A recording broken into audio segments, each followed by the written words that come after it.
Today, we're going to go all the way back to the 2000s and talk about how badass it was when Marvel flipped the genders of some of the most popular X-Men and how fans have reacted over the years to this concept of gender flipping. It is true that there are mixed feelings amongst the masses, traditionalist fans versus those who like to still be surprised and have Marvel tell them new stories, and have their favorite superheroes become more diverse and inclusive. Let's just dive right into it. First, let's look into Marvel gender flipping the X-Men. The X-Men, we have come to know, are generally the most diverse and unique team of individuals with superpowers. I mean, they're mutants, for Pete's sake. They are the future of diversity. They represent a bunch of people who are labeled by society as freaks and are rejected for being outcasts by an unaccepting world. But have you thought about what would happen to mutants if the authorities gave them a stamp of approval and told people not to fear change? Do you see where we're going with this? To be honest, according to a lot of people, when the X-Men have their genders flipped, an already badass group of freaks ends up being an even more badass group of freaks. For the comics, switching genders of some of the most beloved Marvel heroes may not have lasted for a very long time, but if we are being honest, the appeal of being able to see new and different versions of familiar characters has not been lost over the past few years. And if anything, fans of comic books should get used to that concept by now, no?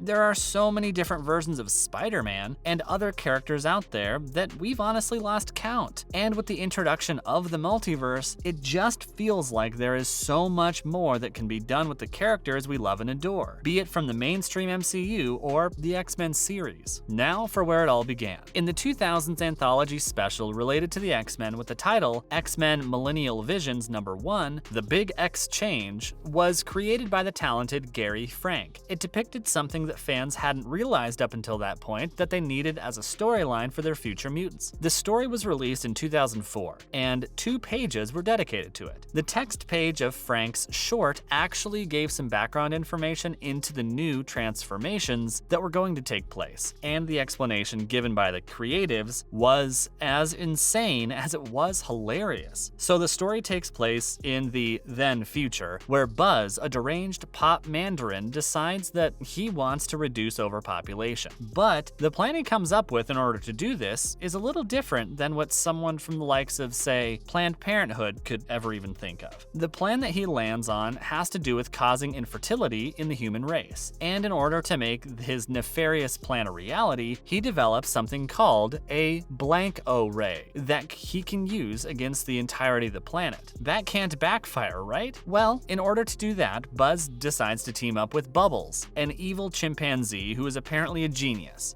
Does that sound familiar to anyone else? An evil chimpanzee genius. Mojo Jojo ring a bell? The Powerpuff Girls? They also have Bubbles. Anyway, the duo is of course confronted by the X-Men before he can use the blank-O ray on the entire world population, and his plan essentially derails. However, he does manage to expose the team to the power of the blank-O ray, which causes them to instantly transform into absolutely different versions of themselves. Now, flipping the page to the gender-flipped X-Men. In the comic, when the description page was flipped, fans were greeted by exceptionally drawn characters that the fans were familiar with, only this time they were gender-flipped. So we still got to see the likes of Wolverine, Rogue, Angel, Nightcrawler, and Storm, only they did not look the same. The characters still had their own costumes on, but with a few tweaks here and there, ever so slightly, just so they would complement their new gender roles. And honestly, if we're to check out this comic, you'd be impressed too. By the way, that Gary had drawn these characters so beautifully that they looked different, yet their personalities remained unchanged. And it was all clearly visible and evident in an unchanging still picture. We believe that Gary Frank deserves a lot of praise, simply for depicting that so flawlessly. Next, a promise unfulfilled. The release of this story came across as an absolute shocker to the fans, because we may expect things like that to take place in 2022, but at the same time, especially in an anthology book which was filled with one-page stories and what is known as splash page artwork, the entire plot was unthinkable. Who would have thought that the X-Men would have their gender switched? That too because an evil chimp was able to use an infertility laser on them?